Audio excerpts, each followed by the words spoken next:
Back to the daily grind, and y'all know we gotta talk about this. But before we do, make sure you hit subscribe if you're new and hit thumbs up if you're not a baby back bagel biting bitch boy, cause you know what time it is. It's full time. MMA. There has been reports that Henry Cejudo and not TJ Dillashaw is going to challenge Demetrious Johnson at UFC 225 in Chicago, and that's just too bad. You know, we've been waiting on more news about the Demetrious Johnson versus TJ Dillashaw super fight. Demetrious Johnson has recently came out and said talks are stagnant. You know, his management knows what he wants. They're pretty firm on what he wants. He wants more money. I mean, he said, I'm fine. He sounded content. You know, Demetrious Johnson isn't one of those desperate fighters that's desperate for money. He's like, hey, I can just keep kicking. Let's just use $500,000 for example, because I don't know exactly how much he makes. I can, let's say Demetrious makes $500,000 a fight. I can keep kicking this flyweight ass for $500,000 per fight on my normal contract. Or if you guys want me to fight in this super fight, you guys can pay me for a super fight. I mean, the problem is though, Demetrious Johnson isn't a huge draw. So, the UFC could look at it like, and see, I don't know, man. I'm not even going to go into their business discussions because we don't know enough about that. So I don't like talking about shit that I don't know. But I'm just saying, the moral of the story from what the fans are getting is Demetrious Johnson wants more money. The UFC's kind of holding off. They're not coming to terms on how much money to pay Demetrious Johnson for a TJ Dillashaw super fight. And Demetrious Johnson is content in not fighting TJ Dillashaw. He's like, hey, I'll fight him if you guys want to pay me. But if not, you know what I'm saying? We're not just gonna, I'll fight Henry Cejudo. I'll fight Sergio Pettis. I'll fight Joseph Benavidez again. I mean, I'll just keep fighting these guys, and that's not what really what the fans want to see. But at the same time, hey, you can't blame some of these guys when it comes to their business decisions and feeding their family and having leverage. Because if Demetrious Johnson was not a champion, he wouldn't be able to have these negotiations with the UFC. It'd kind of be more of a my way or the highway. And that's how it is with a lot of the fighters. So once fighters get the belt, you see them saying, okay, well, now I'm going to do this my way. Because it's their time to do that. So with that being said, though, the TJ Dillashaw thing, he could fight another contender. There's a lot of people that want to see TJ Dillashaw versus Cody Garbrandt, the rematch. And this is just so interesting with what's going on here. Because yes, Demetrious Johnson, he's not gung-ho to fight TJ Dillashaw, but he's recently said that is the fight he wants. He said, let me get it clear. I do want to fight TJ Dillashaw, but I want to get paid for it.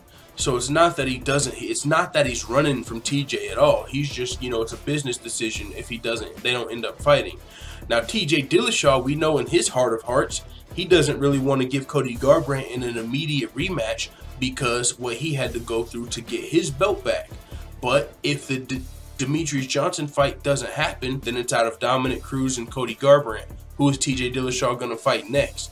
And he's recently came out and said it'll be Cody Garbrandt. If I can't fight for another belt, then I want the next, biggest money fight, or that the fans want to see the most, which is going to be Cody Garbrandt. So it's looking like both TJ Dillashaw and Demetrious Johnson have recently came to the conclusion, or they're coming to it, that this fight might not happen. So who's the next best option? And so that's what it's looking like it's going to happen. Now, for those of you that are really upset and you're really pissed off that Henry Cejudo is going to be fighting Demetrious Johnson at UFC 225, I do have one saving grace for you guys. I mean, now this was reported by Combate and also Sports Illustrated MMA, which was retweeted by like Fansided. So Henry Cejudo versus Demetrious Johnson, the rematch, it was reported by credible websites. Now, there's been a couple people to come out and refute this news, but they're not as credible as the ones we just looked at. You know what I'm saying? So let's see. We got Abraham Kawa came out and said that this is fake news. But this is just a manager. I don't know if he's Demetrious Johnson or Henry Cejudo's manager, but he's just a manager. But also Mike Bone came out, who I believe, I don't know what publication he's with, but he's a reporter. He said, I'm told that right now there's no truth to Cejudo versus Demetrious Johnson 2 at UFC 225. Things can change, but that's the latest. So, but when you take into consideration who originally reported on it, Combate.com, they're usually right on the money. I mean, they reported Amanda Nunes versus Raquel Pennington quite a while ago, and it actually came to fruition. They usually don't report a lot of fake news, you know what I'm saying, over there. So when it comes to, you know, who are you going to believe out of Combate and Sports Illustrated, or a manager and a reporter, I tend to believe the other side. So it's looking like, as of right now, Demetrious Johnson versus TJ Dillashaw is off. And unless we get some updates, which I'll keep you updated for sure, and we'll be seeing Henry Cejudo versus Demetrious Johnson 2 at the co-main event of UFC 225. Of course, main event being Yoel Romero and Robert Whittaker 2. Two rematches on a pretty dope card. There's talks of CM Punk coming back to that UFC 225 card. Other dope fights on the card. So with that being said, it is what it is. Let the full-time family know what you think about Henry Cejudo versus Demetrious Johnson 2 in the comments. And if this happens, who should TJ Dillashaw fight next? I'm out. And as always, thanks for watching this video. If you enjoyed this video, make sure to hit the subscribe button and also hit the notification bell right next to it so you're notified every time I upload a video. I'm out. Da da da da da. It's the motherfucking DOG.